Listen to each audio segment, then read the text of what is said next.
post introduction, John's gonna be like, hated it, and leave. Hey, thanks for having me, guys. See you later. Now John's never gonna come back because you offended him. Yep. That's a French accent, Shawn. Yeah, he comes back onto the call and be like, it's the worst Michigan accent I ever heard. Where you from, Wisconsin? Click. Did you get that audio? Oh. No, but I got this. Hang on. I've taken the notes and I'm ready to give it a second shot. Ooh, look at me.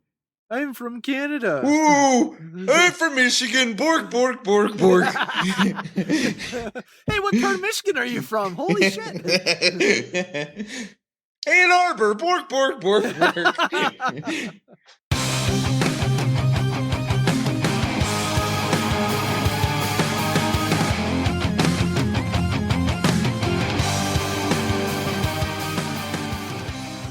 What's up, everybody? I'm Richard. And I'm Shawn. And we are speaking the language of bromance. And today, we are going to test our might. But it's not just us, Shawn. It is not just us. No, typically in these battles to the death, it's one-on-one. But we're in that level where you got to fight the one person, then you got to fight the other person before you get to the big boss battle. Yeah. We need to break some bricks to get to the next level. Yeah. And who better to break bricks with?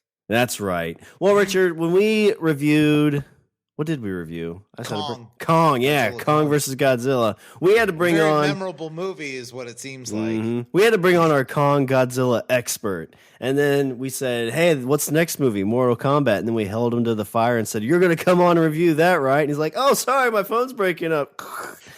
What? But we got him, Richard. It's our good buddy, the King of the North, John. John, thanks as always for jumping on to talk a little Mortal Kombat.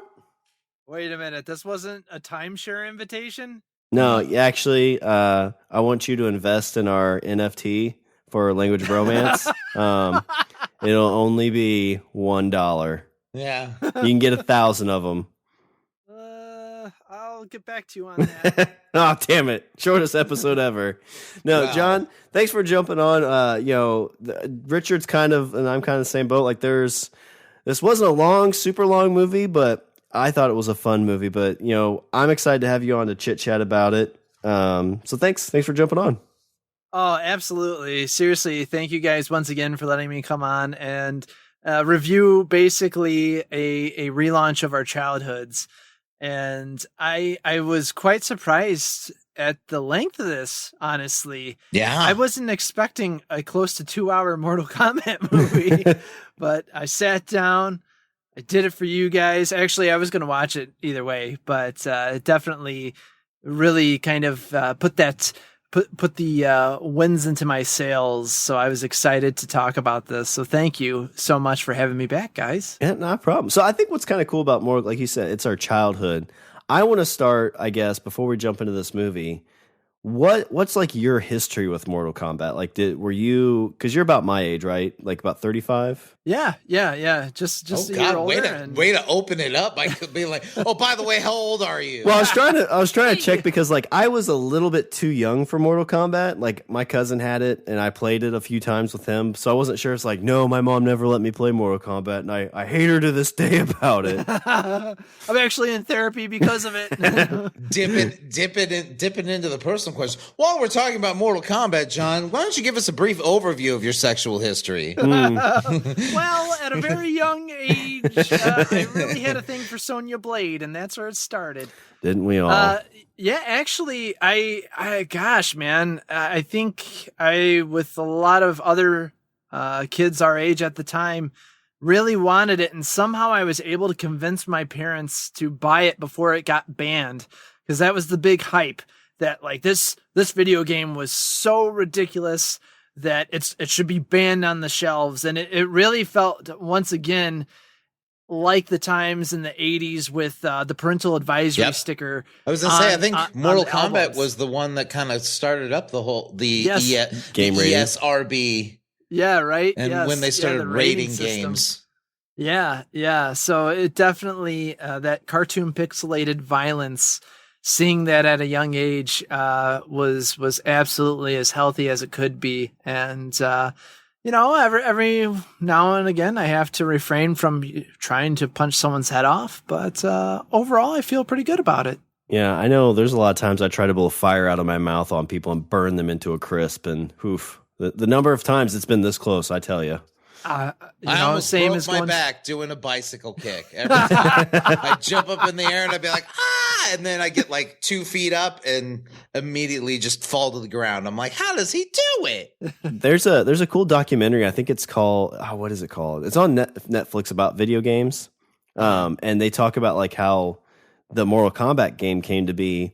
And what they did differently too is they used like actual actors and did like some kind of camera work to make like, instead of it being like drawn and things like that, it was real people. I'm not sure how many like Kanos they had to go through by ripping their heads off and all that. Like I'm sure like you were hoping you were the last one, the last actor in that group. But who played Goro? It's a good point. Just took a bunch of prisoners that were on death row. Yeah, let them have at it. Oh God, that is a great script in the making. They find a young Batista and they're like, all right, here's what we're gonna do. We're gonna sew 2 arms to the bottom of your chest. No, they'd go to the top so he can grab with his real arms and just shake, do the little like shimmy with his chest to hit him with the other ones.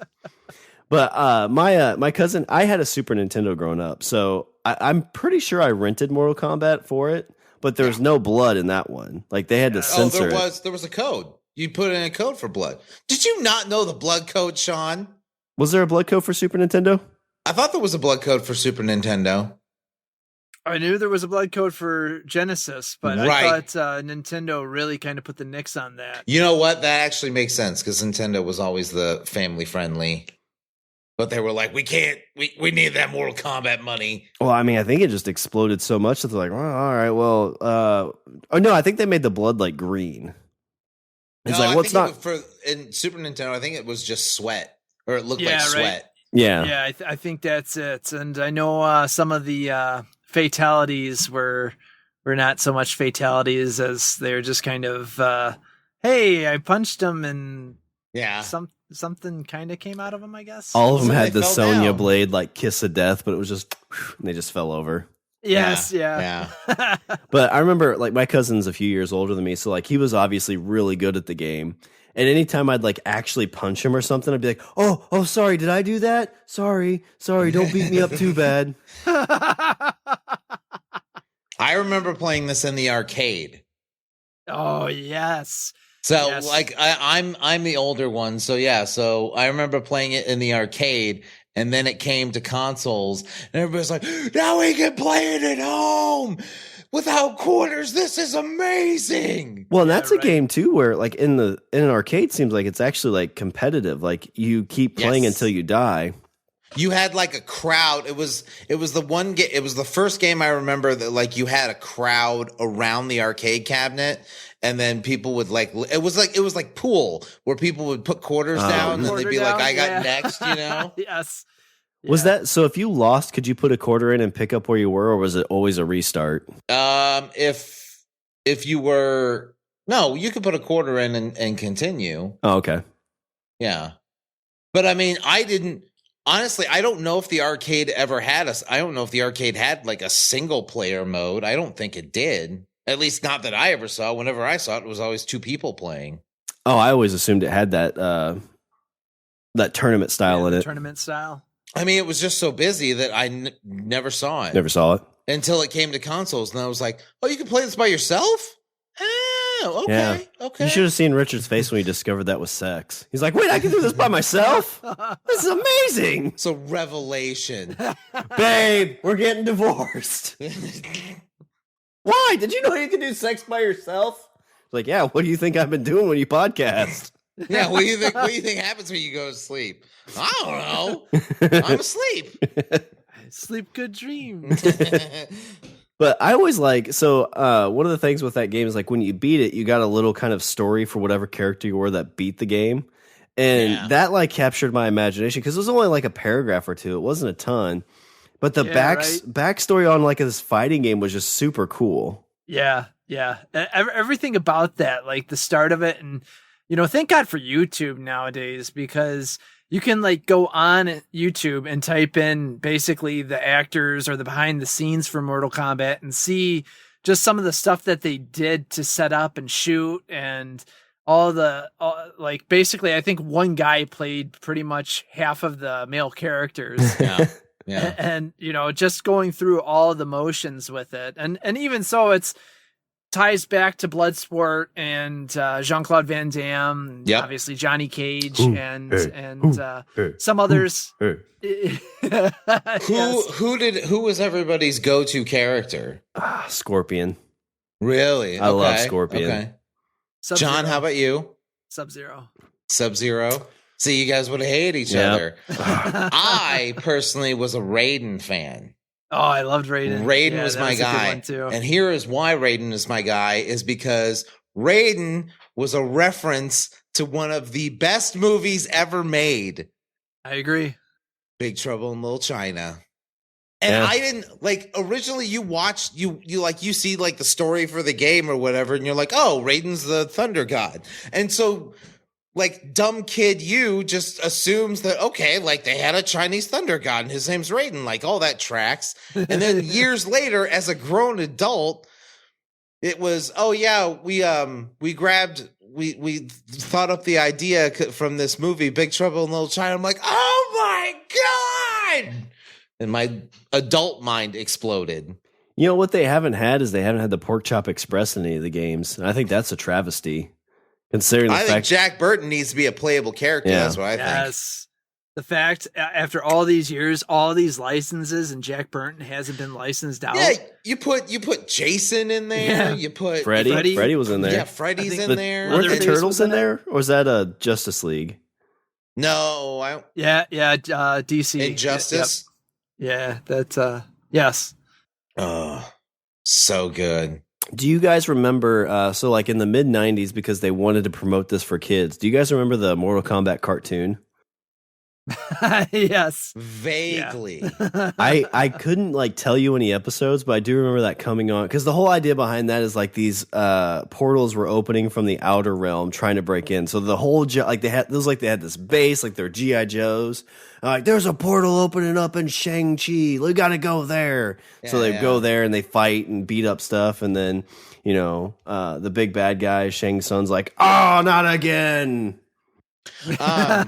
When did everybody kind of fall out of playing the game? Because like I love, you know, like obviously like played the shit out of the first one and the second one.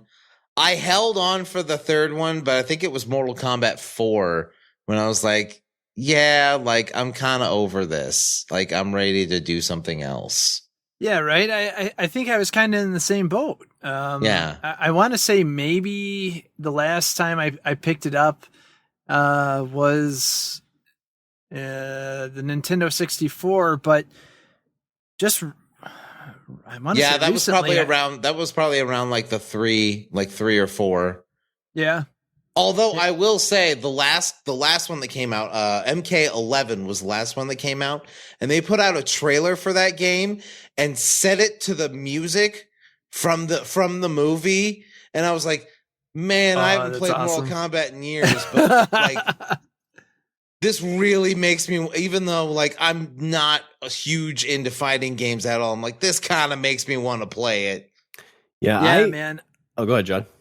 No, I was just gonna say with that, it was kind of the same boat. Like every time I see it, and it comes on sale every once in a while, like on the Nintendo shop, and I'll be like, it's like the bonus has all the characters, and I'm like, do I pick it up? Because I did pick up that like Ultimate Nightmare Pack or whatever with Freddy and Jason and all that. Yeah, and just real life just kind of took over, and I never got to play it. So I was like, why am I going to buy a game that I'm not going to play? and yet I still feel like, oh, I need to buy it, and I just want to play it a little. But yeah, sorry to interrupt. No, you're fine.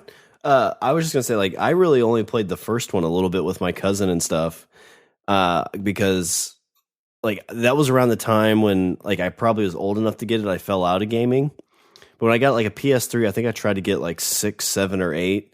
Thinking that it would be that tournament style, like you just got to keep fighting stuff to get up the ladder, but it became this real big, like, just like on rails type of semi-open world type game where it wasn't actually tournament style, and then they had multiple fighting stances. I was like, this is super complicated. I can't deal with this, so I didn't play it. Yeah, right. I've got PlayStation Plus, and Mortal Kombat 10 is like free on that, so I wanted to try to give that a shot and see how that is. Nice. Oh, nice. Yeah, because I don't know if you guys have I watched it's like 10 minutes to get caught up with Mortal Kombat gaming history. And at some point, I think like in 9 or 10, they started introducing time travel. And I think it's very big in 11. Yeah, because I think like 9 or 10 resets where Raiden goes back to Mortal Kombat 1, knowing all that he knows. And then I think 11 ends up like the past selves and the future selves are like side by side. Oh, wow. Yeah, in 11 they are. Yeah. Yeah. I completely forgot about that.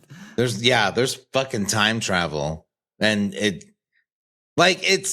like you wouldn't think like it's a fucking fighting game. Why is the story getting so convoluted and big? Well, it is. Like it really is. Like there's a whole gigantic lore behind a fighting game. And it makes you go like, is this necessary? Like, no, but am I still enthralled by it? Yeah. Yeah. Well, that's what I liked about the first one is it kind of sprinkled it in so like your imagination could kind of play a lot of it and kind of fill the holes. But yeah, when it's like, all right, there's this big tournament, you got to defeat 30 people, but you need to go chop 16 coconuts first. You're like, all right, I want to play karate. They came out with like a single player one for just Sub-Zero. It was like Mortal Kombat Adventures Sub-Zero. That was like it was almost like an adventure game where it was just Sub-Zero. So did I guess since I'm the old one, am I the only one that actually saw the original movie in a theater? Yeah, I didn't see it in theater. I did. I did as well. Okay. We had it on a VHS, so I watched it a bunch on that. I was really, really pumped to see it in a theater. And then, well, I think because I'm trying to think, like, I can't remember a game that they were like, we're going to make a movie about a game. And then you're like, and then your kid brain's like, what? Like, well, no. We had Mario Brothers. I didn't want to mention it. Did Mario Brothers come first? I thought it did. Now I don't know. Yeah. Was Mario Brothers 93? Yeah, 93. Good call. Okay, so Mario Brothers was 93 and this was 95? 95, yep. Okay. So what you're saying is that I blocked Mario Brothers out of my memory. Well, see, I was super young, so like I loved Mario Brothers. I haven't gone back to watch it. John Leguizamo. Then you learn as you get older, like they're all drunk on set because like this is a horrible movie. Like this is dumb. Yeah. Oh man. Oof. But I guess before we jump into Mortal Kombat 2021, did you guys have anything else you want to talk about, like the first movie or anything with like the games or anything we hadn't talked about yet? I had the soundtrack to the original on cassette and I played that thing to death. Oh yeah, man. Oh, yeah. The soundtrack is even still like the soundtrack is so good. I know. I think at the time that was like one of the most bought soundtracks off of pretty much any movie as well. Yeah. And I think to this day, I could be totally wrong, but at least as a single, I think it's for video game movies, it still blows everything else out of the water. Oh, probably. I couldn't see why not. All right. Yeah, I have no reason to see why not. Yeah, we were just talking about that before we jumped on. It's got like a nice mix of techno, like it's not over the top techno. It's like the techno that can stand the test of time. Yeah, absolutely. You can still play that soundtrack today, and like you can introduce it to the next generation. They'd still be like, "Oh, hey, who's this? What's this all about?" Go to a frat party and drop that, and all the bros are like, "Yeah." Well, wait, what's the old guy doing here? I mean, okay, so I just pulled it up on Spotify, and the reason why honestly it stands the test of time is because like there's some really good bands on that soundtrack. Gravity Kills, KMFDM, Orbital, Fear Factory, Typo Negative, Napalm Death. Like those are like heavy hitting bands. Yeah, man. Yeah, it is insane to think like somehow this sort of movie got everyone in agreement to make this soundtrack for him. Yes. But yeah, I had it on cassette and played the ever loving shit out of it. I loved it. I still love it. Oh yeah.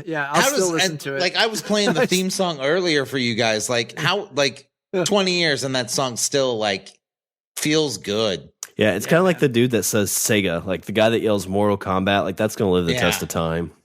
Yep. Yes. Yep. Absolutely. But Shawn, you want a workout mix like Mortal Kombat soundtrack. Yeah, I'd just be worried I'd do back A and like throw some spear out of my hand and like put a hole through the wall. Oh man. That'd be dope. I love that you still like remember the code too. That's the only one I could do. Absolutely. That's why he played Scorpion. Yeah. Well, because I think wasn't that the one in the booklet? Like it didn't tell you how each character did their move. It had a line, so once you figured it out, you could write it in. Yeah, you could write it in. Yeah. That's crazy. Like that would be so frustrating. You think like 95 or wait, no, when that came out, what 90? What year did Mortal Kombat? 93. 93. That one. Like you're at a time where like there is no internet, like. It's just you mashing buttons like, wait, I think it was this. Oh fuck, no, it was this. It's not even that. Like in the arcade, it was word of mouth. Where like you're sitting there and then all of a sudden somebody does something, and then everybody that's like surrounding the cabinet that's like, holy, how did he do that? What'd you do? And they like tapping him on the shoulder, like, what did you do to do that? Show me what you did. Yeah, the finishers and stuff. Yeah, you don't know what those are until you get into it. Yeah.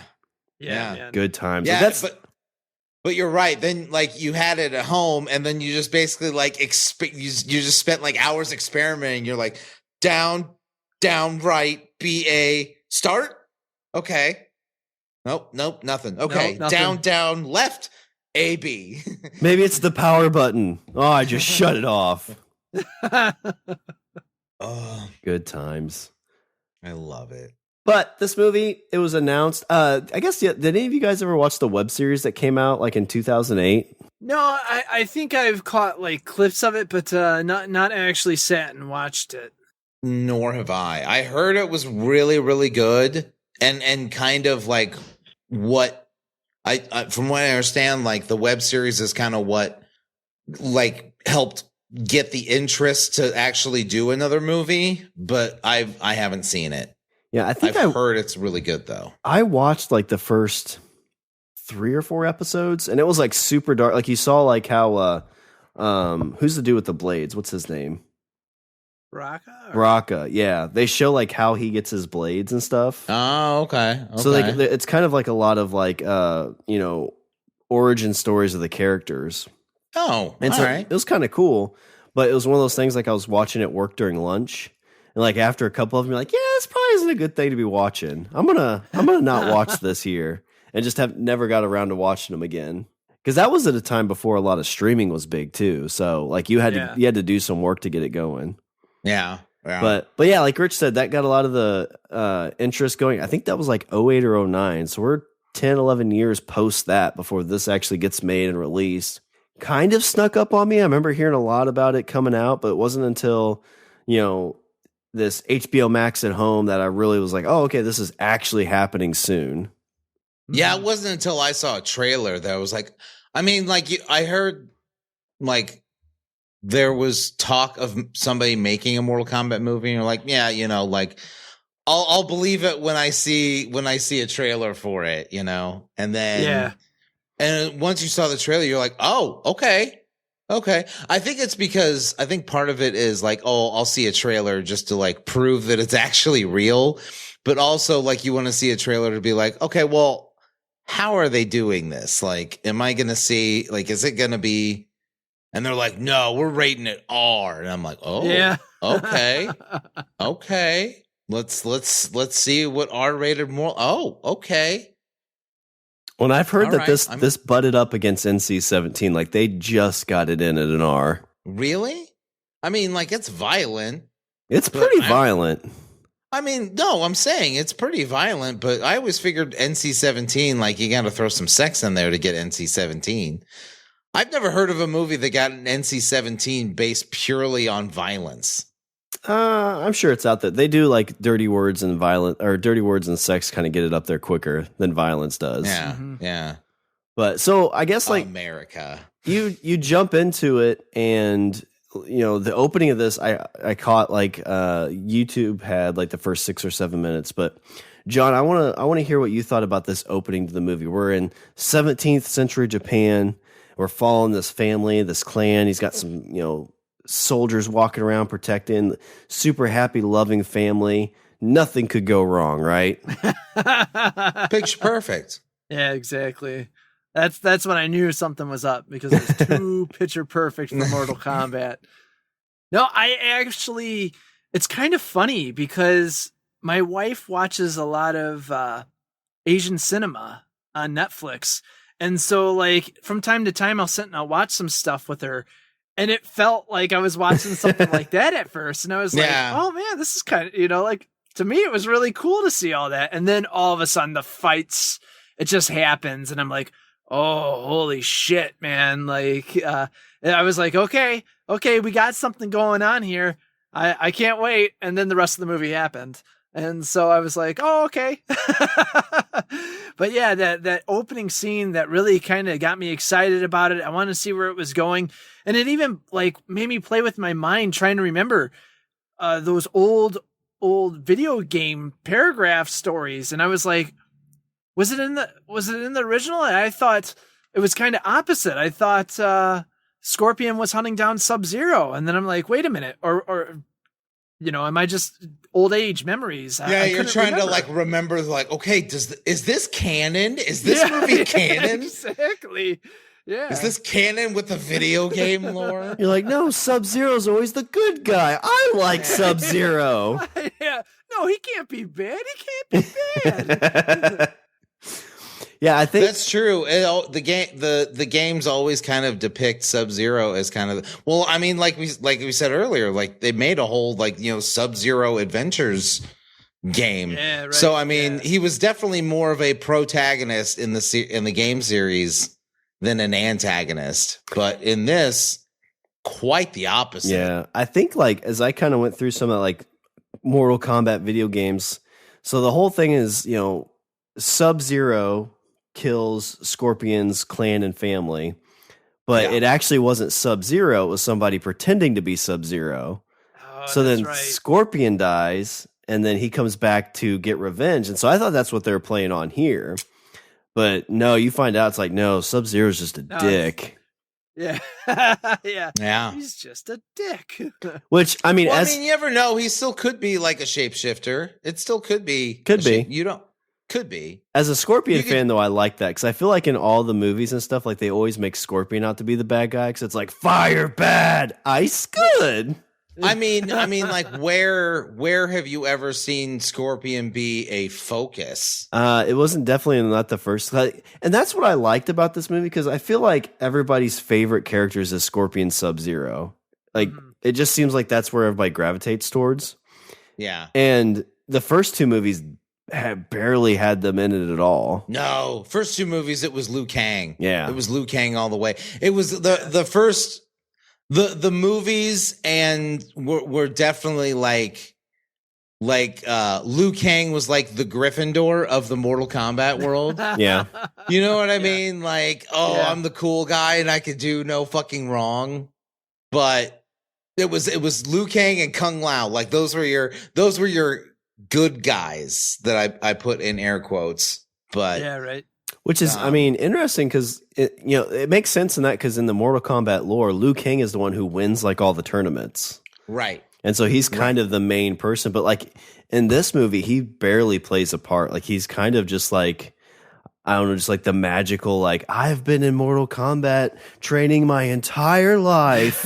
Yeah. And then you fuckers show up. Do you want to see my arcana? It's fire and bicycle kicks.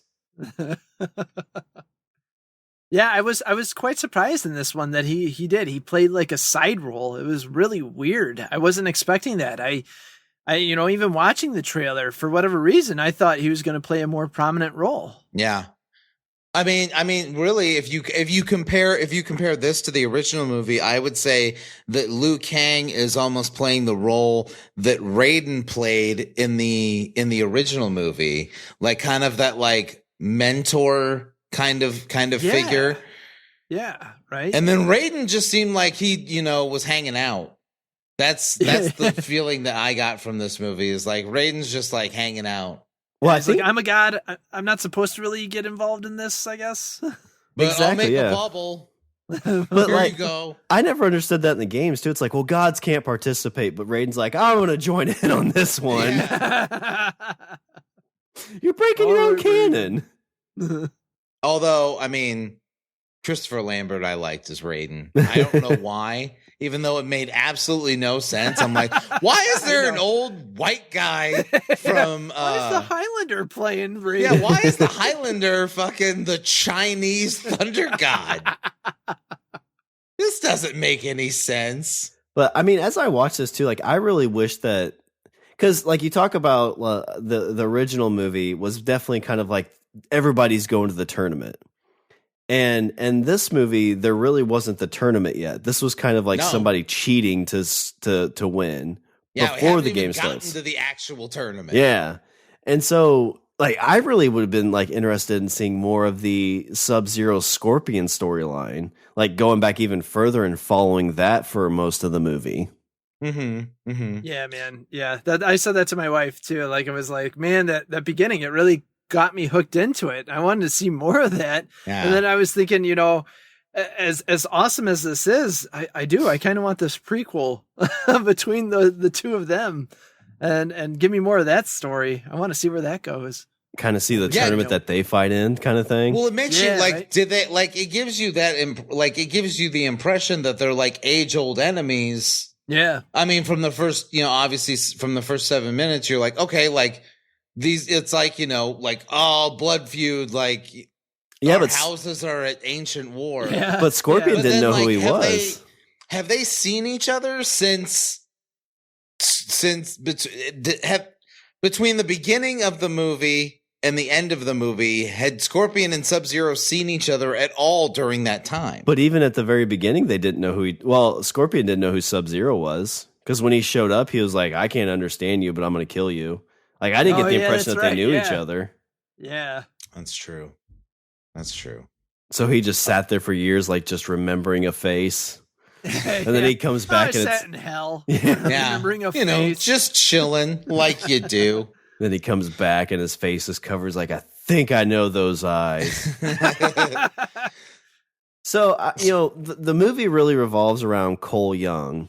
And it's not a character that I think I've heard of from any of the movies, right? Like this is a brand new character, or the games. This is just a character for this movie, right? As far as I know, I'm waiting for someone on the internet to correct me. But as far as I know, I've never seen this character before in the games. Yeah, same. It had been a while. I wouldn't be surprised if he's somewhere in the games. It's be weird to me that they would create a character just for the movie when you have so many characters to choose from in the game. Yeah. I'm not gonna lie, I just thought it was gonna be a modern day Liu Kang when I saw him. I was like, oh, and then they called him. I'm like, wait, they didn't call him Liu. Who is this guy? Who's Cole? This imposter? I don't know who Cole is. Is Cole his real? Is this Giant Cage and Cole is his real name? Yeah, you're gonna learn that, like, historically he's from the Kang family. Yeah, and so that's the one thing, like, I think that might have made more sense than him being like the great grandkid of Scorpion. Yeah, that was interesting how they were just like, oh hey, and by the way, this baby that you hid, that's my great grandma. Yeah, she went and hung out with Raiden, and now wait a minute, he kind of had electric power. That was some those were some sweet lightning effects. I don't know. I'd be remiss if I didn't mention, like, Raiden had some sweet lightning effects. Oh yeah, man. Those thunderbolts, like, instantly I was like, oh, that looks exactly like Big Trouble in Little China. It was so good. Yeah, man. I'm gonna pause this right here and go watch Big Trouble in Little China. And I did. and it was still great. So how do you feel about them casting like a brand new character instead of doing something like, because even like what he becomes up when he finds his arcana didn't really make much sense. Like he's kind of like got an Aquaman top, but he's got the the Nightwing, batons. Well, it seems like his ability is that he gets the shit beat out of him.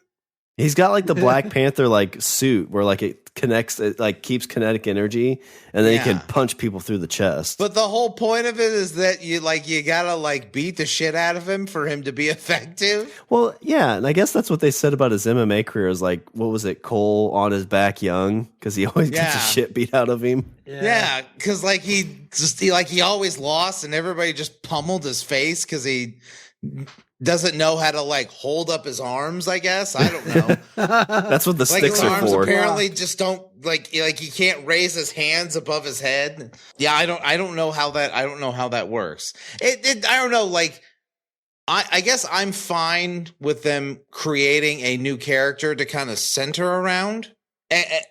However, like I don't know, I guess like he could have been cooler. Like it just seems kind of like a hokey character. It just seems kind of hokey to me. Yeah, right. No, I'm in the same boat as you. I don't know. Like I try not to play like the stereotypical like old guy role of, oh, this ain't my Mortal Kombat. Right. You know, like I like to be open to these things, but I was just really surprised that they chose to go with this guy, not the actor, but this character. As, hey, this is going to be our main protagonist, and you guys aren't really going to like him. Yeah. Because like, is he going to be the guy that like goes and finds all the other Mortal Kombat contestants? He's going to be like, I'm just going to be their manager because I'm not in the video games. Because I mean, it would have been kind of cool if they kind of made him like Scorpion, right? Like at the end of this, his grandfather, isn't actually Scorpion, but bestows that upon him. That's where I thought it was going. Like, okay, I mean, I'm not okay. This is me armchair director here. But what I thought was going to happen was that the spirit of Scorpion was going to possess Cole, and then Cole was going to turn into Scorpion. Like, right. His arcana would be Scorpion. Like he just transforms into Scorpion, and so then he fucking breathes fire and shoots harpoons and shit. Yeah. I was expecting something similar, kind of like a mix between the two. Especially when he like basically had the tool, and you're thinking, oh, okay, here it comes. Yeah. He's gonna get cut with it, and the blood's gonna mix with his. Well, right. Then you could have like you could almost have like this like Venom dynamic where like. It's like Scorpion's in his head, and they're constantly like, because obviously Scorpion, demon from hell, and then you have Cole, like nice guy with a wife and kid, and then Scorpion could be like, let's kill your family and eat them, and he's like, wait, what? No, let's not do that. Time out here. He's like, hey, look at Sonya Blade's ass. He's like, no, I'm married. It's Mortal Kombat. It doesn't count. You get a hall pass for Mortal Kombat. Different zip codes. Yeah. Different worlds. It's okay. Different realms. It doesn't count. Yeah, it doesn't count if you're in Outworld. You know what you can do in Outworld? Anything. You know why it's called Outworld? It's opposite day.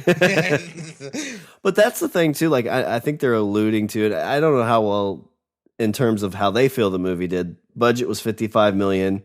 As of right now, they've done $66.9 million at the box office. We're still kind of in that, pandemic era. So like, obviously not a ton of people going out yet, but starting to. Well, and let's be real. Like the fact that it's on HBO Max and people still went out and spent $66 million at a theater to see it. Like that's, I think that says something. I agree. Yeah. I'm surprised it only cost $55 million for them to produce. Yeah, that's not bad. Yeah, that's not bad at all, especially in today's time. Yeah. Like I thought the computer graphics and everything were decent. When you have to think too, like with a lot of this stuff, like a good portion of it's advertising. So the actual like making of the movie may have been like $30 million. Yeah, right. Yeah. But the thing with Cole Young too here is like, we haven't gone to like the tournament. This is just them, basically like, hey, like the director for this movie is like, I really like the Mortal Kombat cartoon, so I want to build around that where they just got to fight stuff trying to break into the Earth realm.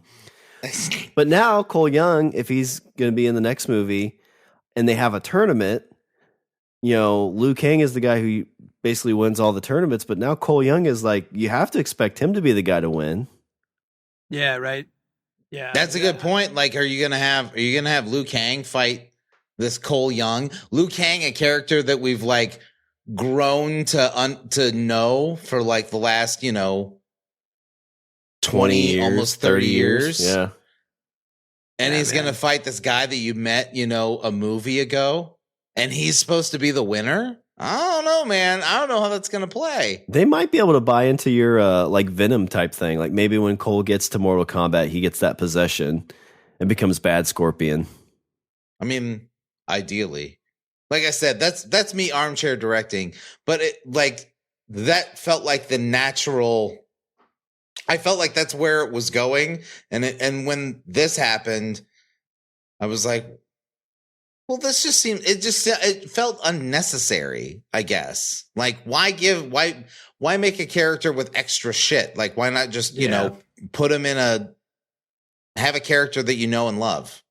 Yeah, exactly. I don't know. You know what they could have done? They could have left Cole out of this completely and made Sonya the main character for this. She's like, so think about it. Like, I kind of like the acting, I think, was a little rough. Like, the lines were very cheesy. The deliveries weren't great. Like, it felt like video game deliveries. Except for one guy. There was one guy. Yeah, there was. Yeah, there was. Just crushed, and he chewed the scenery and just crushed every single shot he was in. Yeah, there's an amazing meme. It says that character's has an extremely horrible back injury for carrying this entire movie.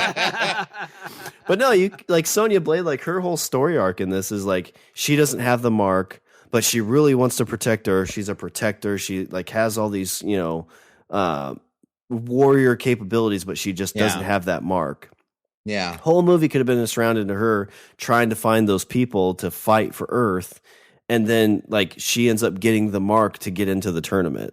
Like you could have built around that. I think that would have kind of been a better tie into Mortal Kombat and kind of been of a good lead. Yeah, man. I could have seen it going that way, and I still see it being heck, even maybe more successful than it was. Because I feel for the most part, just even with Mortal Kombat fans, like friends and whatnot, it seemed everything balanced out to everyone saying overall that, oh yeah, it was okay. You know, it was a fun movie to watch. Because you know, going into it, you're like, you're not expecting a ton because it's a Mortal Kombat. It's a video game film. And, you know, I think a lot of us obviously think of the 90s films and then, you know, how cheesy and fun those were. And then you watch this one and you're kind of expecting the same thing. So, yeah, I mean, it fell into it. I did say, I know I'm going back to the length of it, but once again, like I turned to my wife and I said, whatever happened just to an hour and 30-minute film? Like, do they not make those anymore? I swear, everything that I've watched has been 2 hours. And I'm like, I just want a good story in an hour and 30 minutes. See, like I was going to say the exact, like this movie honestly felt super, super short and truncated to me. I mean, the story was at a good pace, but it was over and I was like, oh, okay, we're at the end. What was the runtime on this? I think it's because I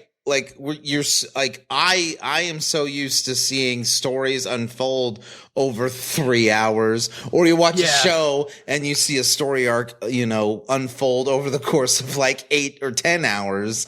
And so then you watch something that's, you know, $2 or under $2, and then you're like, oh, okay, well, okay, I guess we're at the end. The end. Yeah. Okay. Yeah, no, I agree. That's kind of how I felt with it. I was just like, oh wow, like that's already over. I mean, it was like, where was the story? Yeah. It was a very short story in a 2-hour period, and I was just like, okay, all right. I mean, don't get me wrong. I still do want to see more Mortal Kombat movies. Yep. I do. You know, if that's the take on this, I hope that they do this, and I'm really hoping that the sequels are even better. I thought there was a lot of cool stuff that could be explored in this. Yeah, there's just a ton of lore, but yeah, like they really tried to like, because you had the backstory of the Scorpion Sub-Zero fight, like that was like 10 minutes of the movie. Now you had the the backstory of Cole, and they just fit in a lot of characters and left a lot out that you kind of filled in the holes with. But yeah, I think, if they would have truncated it to like, this is the prequel where we're focused on Sub-Zero Scorpion. It's an hour and a half. I think there's HBO Max has some kind of like cartoon Scorpion movie out too. I haven't watched it yet. I think so. I think you're right. I want to check it out because it looks pretty cool. I just saw little bits of it, but I think it's more prequel-y kind of feel. Sweet.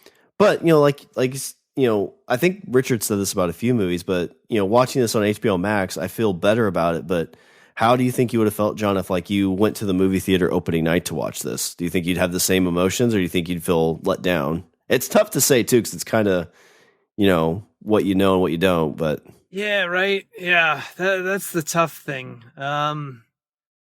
Gosh, I feel like a matinee price would have been the perfect price to watch this film. Yes. So yeah, I probably would have been a little let down if I would have spent full price on an admission of a ticket and went in and was just like, oh man, that's the one that I chose to go on a date night. So like, I mean, but then again, too, sitting with my wife, we both, I think she enjoyed it more than me, actually.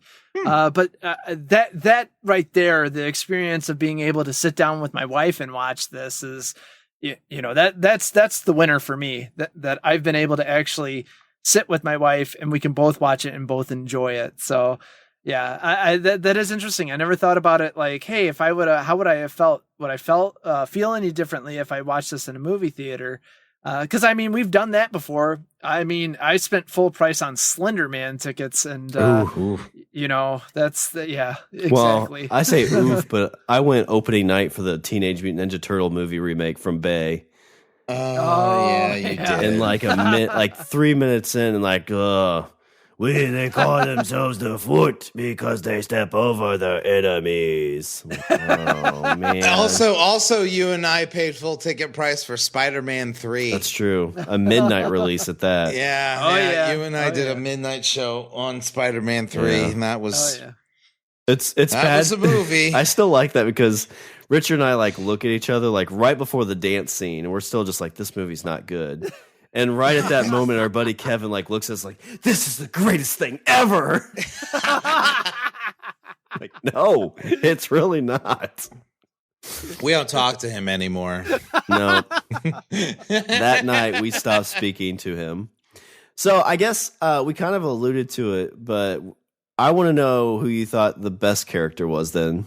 Kano. I mean, I feel like I think we're all in agreement on Kano, because oh man, that was pitch perfect. That was exactly it's weird because like I guess I didn't set expectations for what characters should be like or sound like or act like. Yeah, right. But at the end I was like, man, Kano was exactly what I wanted, and I didn't even know I didn't think I was expecting something. But he gave me everything I expected. Yeah.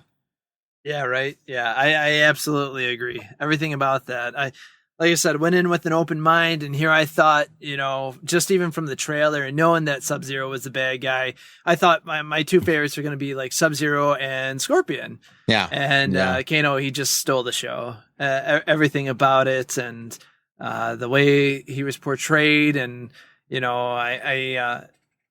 we've been really good on not getting too spoilery on this, so I don't want to get, I don't want to get too spoilery, but I thought he did a terrific job with how he portrayed him, and made it his own. But It also, still gave me that taste of the '90s version Kano too, and it just like. It was perfect. That's what you expect from Kano. Yeah, I think Kano was like, fuck you guys. I'm gonna get my own television show out of this. Yeah, man. Because I think it's almost like that's like I could see a Kano show. I'd watch a Kano show. Yeah, what was the gang he's in? The Black Dragons or the Black Dragons? Yeah. I am the Black Dragon. Kano and the Black Dragons. I'd be down for that. Yeah, I think man. he was the first one that had a, I guess unless you consider Scorpion using the tool with the rope, but he was the first one that had I guess you'd call it not really an Easter egg, an homage to the video game with his fatality on the reptile. Yes. Oh, yeah. Kano wins. Yeah. That made me. It's even though it was cheesy, like it still felt good. Like you're like, yeah. Oh yeah. I didn't know you could draw. Yeah, I'm making my own comic book. Yeah, I'm making my own comic. That was awesome. But yeah, so like Kano, I loved. I thought he did a great job. I'm kind of like, I hope he can be in the sequel. We'll see what happens. But so how'd you guys feel about some of the Easter eggy / kind of homages that they had in this? I mean, that's what we were there for, right? That's what I was there for. Like, I was there to see. You know, I think what everybody was wanting out of this movie was like, okay, give me the cheesy campiness of the original 1995 movie. Like, give me that, but just make it look cooler and make it bloodier. Mm-hmm. I think I feel like that's, what everybody wanted. And it was in those moments that's exactly what you got. And they just, they tasted so good. Oh, they tasted so good. Yeah. I absolutely agree. I loved, the little, the back spinning leg sweep from Liu Kang, just doing it over and over and over. And you could tell, like, there was something that triggered in a lot of us that we didn't realize that we had. Because he jumps in, and he's like, "You're not gonna." Oh fuck! Stop doing it! Stop spamming the button. Is that all you're gonna do? Like that's been said in so many Mortal Kombat battles. Yep. Oh man. I liked Liu Kang's finisher with the dragon too. I thought that was pretty sweet. You saw it in the trailer. And then Kung Lao with his hat. Yes, he was another. He did a really good job of just studying that character. Yes, and the movements of it. It was I really dug that. Yeah, I actually kind of forgot about the whole sawmill thing until I saw that. Yeah. Oh, that finisher. Yeah. Oh man. Yeah. And then what was the other? Was there other one? There's a good one. We get to see Scorpion, which was pretty sweet. Like getting to see that finish, like one of the most famous finishers in Mortal Kombat history. Yeah, right. Because exactly. Was Sub-Zero's finisher in the game where he just ripped the person's head off? Yeah, and their spine came with it. Yeah. He should have really. The other one was he'd take the hood off and then breathe fire. And then am I the only one that wanted somebody to like pop into the screen frame and say toasty? Yeah. Toasty, yeah, exactly. Yeah. That's got to be in the sequel somewhere. Somebody's got to say that. Yeah, right. Yeah. I guess the only other thing I kind of want to touch on is like John, I'm assuming you're like me with Sub-Zero and Scorpion, like basically is like a same kind of character, different color scheme. We got to see a little bit different with that with Reptile in this, which I thought was pretty cool. Yeah. And that was I thought they did a good job with just like the computer graphics and stuff on it. I was like, oh, cool. This is something a little different. I know you're going to have people that want the original Reptile, right? But no, he's got to be a green ninja. Yeah, exactly. Yeah, but no, I dug it. I like the camouflage. And, I think maybe my only gripe was that, you might have died a little too soon, but, that might just be me being selfish and wanting more characters. And so, I really thought that was cool. I thought that was portrayed well. And once again, it even almost was kind of like the homage to the 95 film with him being all, undercover and camouflaged and popping out, and with that one he gets thrown into that corpse, and then it engulfs him and he becomes the Green Ninja. But this one was really cool. I really like that idea. I like that concept of, hey, let's adapt and evolve them. Yeah, I think future on that. I'm just kind of doing some research about the games and stuff for this. Apparently, there is lore that Reptile is a species. So this could be like one of. This couldn't be the Yeah. reptile we know, but maybe one of his Okay, family I'm down members with comes it. back. Which I'm down with it. it's kind of like because Sub-Zero's the same boat. Like I think doesn't Sub-Zero, the one that dies, become one of the robot fighter things? You know, No, I you're think that thinking might be of one them. Smoke or Noob Sabat. Yeah, I think he becomes one of those. So like from Yeah, the like- first Mortal Kombat, Sub-Zero dies and becomes he becomes Noob Sailbot. Gosh, I don't even. Oh my god, I fucking pulled that one directly out of my. I don't know where that one came from. Apparently, I subliminally in like absorbed some fucking Mortal Kombat lore, 13-year-old Richard's like noob sounds like boob, and I'm down. and it's stuck there forever. Well, and Boob. so I guess the last Easter egg I'll mention. Do you guys have anything else you want to talk about before I mention the last Easter egg? Well, to preface where I think you're going, I would say that like I'm ready for another one, and they definitely give you a sense of there being a much larger universe than what you're seeing. It definitely felt like you were getting a portion of a bigger story. Oh yeah, Which is great for it, which is great for the kind of the reintroduction into a cinematic version of this.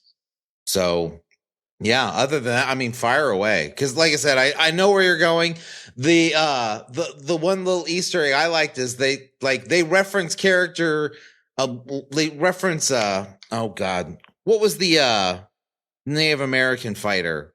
Wolf, I think, yeah. Night Wolf sounds right. Night Wolf, yeah, that sounds right. Like you just see a picture of him in a book. And Yeah. you're like, oh yeah, that's right. Yeah. There was a lot of stuff in the background too. I totally forgot that. Yeah, if you played some of the games, you're like, wait a minute. Oh, no way. Yeah. But like I said, Sean, I think I know where you're going by saying the last Easter egg, but where apparently is the story headed? Yeah, John, do you have anything before I drop that big bomb?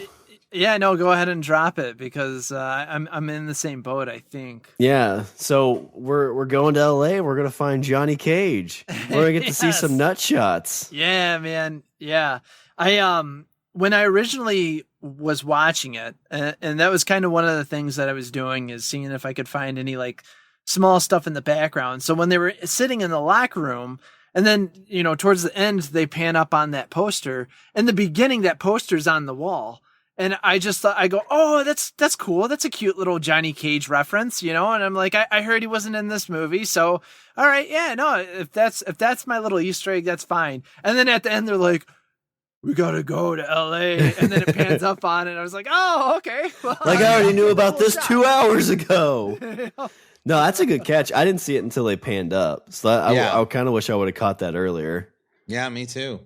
I've heard there's some people asking for Ryan Reynolds to play Johnny Cage. Oh, that's funny. You mentioned that to me, and like, I don't know. And the reason I say I don't know, like, I think Ryan Reynolds would do a great job as Johnny Cage. I really do. I think that he'd be a great Johnny Cage. The only issue I have with it is like Ryan Reynolds is a very like cool, funny, lovable character, which Johnny Cage, becomes a cool, funny, lovable character. But when you first meet him, he is a, self-involved narcissist. And so I don't know if I can see Ryan Reynolds playing like someone that bit of an asshole. That's kind of where I'm sitting. And I'm not like, he's a great actor and I'm sure it's within his range. I'm not saying he can't do it. It's just, there's going to be a moment that you have to that I feel like you're going to have to realign to it. Yeah. I mean, I feel like that's kind of like his waiting character. Oh, see, but even then he was a little bit of an asshole, but not, I don't know. For me, I think another reason why I did like this was I didn't feel like they had a lot of giant names attached to it. Yeah. I almost feel like Ryan Reynolds might be kind of above it. I mean, who knows? They might have a bigger budget for number 2. I don't know. But on the smaller circuit side of things, a lot of wrestling or wrestlers were throwing around The Miz. They're like, we really want The Miz to be Johnny Cage. And I was like, okay, I can totally see that, because that was basically The Miz's character in wrestling. Yeah. Which is kind of this narcissistic asshole. And the guy who played Johnny Cage on for like the mocap stuff back in the day, they met up like on Up Up Down Down. So like it was kind of funny to see that guy and The Miz bump into each other on the video game YouTube channel and like kind of get all giddy all over each other. And I was just like, that's where it made me think, even before I knew this was coming out, I was like, holy crap, I actually wouldn't mind seeing The Miz as Johnny Cage. And so when people were like, The Miz, you got to have The Miz, I was like, that kind of makes sense, because you know, he's done some movies. They've been like WWE studio movies, you know, the Mini Marines. So he has some acting ability behind him. And I feel like this wouldn't be so much out of range for him. Like, it's like, okay, he's got some name recognition to him, but not a lot where we, you know, have to back up the Brinks truck to pay him. So it would be within budget. So I could see maybe him playing him. But then again, who knows? Maybe they actually will have a bigger budget for the sequel on this, and they actually will get a few more names in it. I do kind of like your idea where it's not big names, though. Like, I think you've just sold me on that, because if you get Ryan Reynolds as Johnny Cage, it's going to be the Ryan Reynolds Johnny Cage show. Like, you're not going to pay him that money and not have him front and center for the whole movie.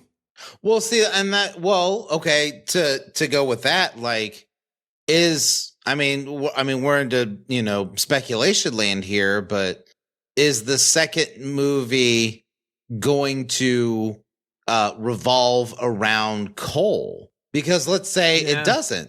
Let's say, you know, the next Mortal Kombat movie is like, okay, now we're going to focus on this. So it's kind of like you have so many characters, and they all have their own character arc that you could almost, you know, just like, hey, we're making another Mortal Kombat movie, and this time we're going to talk about this guy and this guy and this guy. And it's the story of, like, what if the second movie centers on Johnny Cage? It could be kind of like the same day when all this is going on, but like there's other characters from Mortal Kombat on Shang Tsung's side that are like trying to kill Johnny Cage. It's like these things were happening simultaneously. Yeah, right. Yeah. Well, not even simultaneously, just like, you know, like the one leads into the other. Like Johnny Cage is hanging out, and then I don't know, fucking, oh God, what's the big thing with the Montero, where like the centaur that had the forearms? Like, what if he shows up and he's like, I'm gonna stab you in the fucking face, Johnny Cage, and he's like, I don't even know what the hell you are. And then Cole shows up and he's like, come with me if you want to live. And then it's just, you know. I like the idea if it's happened simultaneously. Like at the end, Cole shows up. It's like, I need you for Mortal Kombat, and Johnny Cage is like, I'm already ready for this shit, and throws on his shades. Oh yeah. Okay. The cross arm. Yeah. Yeah. Wait, wrong show. Yeah. That's right. But no, I think like you guys, I dug it. I'm ready for more of these, especially if they're on HBO Max. But if they have a second one come out and it's in theaters, I'm gonna be there and see it. So, but what do you guys think? Tidying up, how are your overall feelings for the movie? I think, like John said, I would definitely, it would definitely be like a matinee price for me. I don't, but I think I feel like you kind of know that going in. I feel like, you know, I feel like you watch the trailer and you're like, I'll pay a matinee price for this movie. Yeah. Like, right. Or me, like, I'm like, I'll watch this on HBO Max. Like, I'll definitely watch this on HBO Max. Yeah. Yeah. Same. Yeah. I think maybe the only reason why I would pay full admission is just to help bring up that number so that they can continue to make them. Yeah. Like, it's just my way of supporting, like, hey, I don't play the video games so much anymore, but you know what? I can cough up, you know, 2 full price admission tickets that me and my wife can go enjoy a night out and watch this and laugh and have fun at the campiness of it. Yeah. If they let me know Kano's in 2, I will pay full price for Kano. Yeah, right. But well, do you guys have anything else before we kind of toss it into some Richard's closing thoughts? I'm to close it up. For my closing thought, I would just say, I think that they're going to have to find a way to bring Kano back for a second movie. Like, that guy's got to come back from the dead. Like, we need something. Maybe he's just a Force ghost. Hashtag the Kano cut.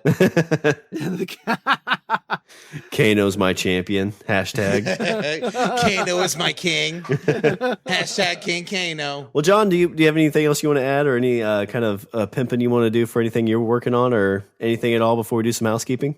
I mean, as always, thank you guys so much once again. I know it's always fun to do these things with you guys, and I love getting your perspectives on things, and us just chatting and talking about this stuff, something, going, oh man, I didn't even think about that. And, wanting to revisit, like us just chatting about this. I want to go watch it again. Yeah. And after I got done watching it, I was like, yeah, I would watch that again, but probably not right away. Now I want to go back and watch it again.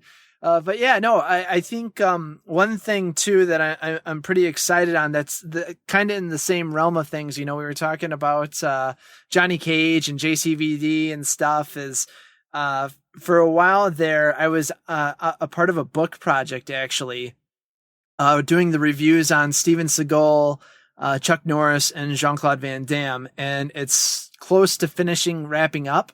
And so I'm pretty excited. Originally, they were going to be released one at a time, but I think they're all going to come in as a trilogy of books. It's basically a bunch of different writers. We all got together and reviewed each one of these pieces of cinema on our own, and how we felt about it. And I'm really excited about that. And it was all because of podcasting that I got the opportunity to do that. So just one of those things, a little bit more podcast love, and saying, keep doing what you guys are doing. And for those that listen, also podcasters and whatnot, it's been a terrific journey. And, the outside world may make fun of us, but we have some awesome experiences that the outside world doesn't have. That's true. They make fun of us. Shawn, do they make fun of us? No, not us. I was worried. I was really worried. Yeah, but let me know when that comes out, because you talked about that during Bro Huddle, and I'm really excited to see those. So definitely let us know when we can chit-chat about that at some point, too. Yes, absolutely. It got pushed back a little bit because of other projects, but it's still on. And I would say that it's about pretty much 90% complete. Just a few people got to finish up their articles on JCVD. And myself, I took on more of that because of the fact that I have this obsession with Jean-Claude Van Damme. Yeah, I think we all did. I mean, I saw Bloodsport, and I'm like, I want to be that dude. Then you learn JC, I love you. Why aren't you returning my calls? Well, John, thanks as always. We always love having you on. You're always welcome. So if anything pops up that you want to jump on for, feel free to hit us up and come on over. What's the next HBO Max movie? I know. I was going to say, I feel like we just got to make these HBO Max reviews now. I was waiting for you. I didn't know you were going to talk about the books, but I was waiting for you to be like, well, I'm really excited for this new movie that's coming out on HBO Max in about 2 months. If anybody wants to review it, I'd totally be available to review it. I'm really looking for someone to review this with. Will you be my friends? Yeah, I don't even know. I don't know what the next Suicide HBO Squads, Max maybe? movie is. Is it what? Suicide Squads? That's got to be coming out soon. Yeah, I think that one's coming out soon. Oh, damn. If only there was a place that would tell us. I know, right? I got to do it through going to the arcade and talking to these guys to figure out. Internet. Guys, do you guys know what's coming out next? Oh, The Conjuring. The devil made me do it. Ah, okay. Oh, there you go. Okay. I mean, I feel like it's just, more Conjuring. Yeah, there's another franchise right there. Conjuring 3, getting Conjuring. Electric Conjuroo. Yeah. Conjuring hard. But yeah, that comes out June 4th. Oh, but we definitely got to put Space Jam on our thing. Oh, I know how much Richard loves Space Jam. But all right, well, if there's nothing else, let me do a little bit of housekeeping. Visit our website, we're languageofbros.com. Follow us on Twitter and Instagram at languageofbro. Email us at bros@languageofbros.com. We always like to thank our 2 patrons, Wendy and Aaron. Get over here. All right, well, gentlemen, is there anything else before I close her out? No, I'm good. I love you guys. I love you all. Be kind. Peace. Kill someone. Fight to the death. Only in Mortal Kombat. Okay. Well, thanks again, John. Like I said, we always love having you on. So definitely need to find the next time to get you on here to chit chat with us. Yes, absolutely. All right. Well, that's all the Bromance have for this show. Sean? And I'm Richard. And I'm John. And remember, don't be a why. Be a why not. Kano wins. You fucking beauty.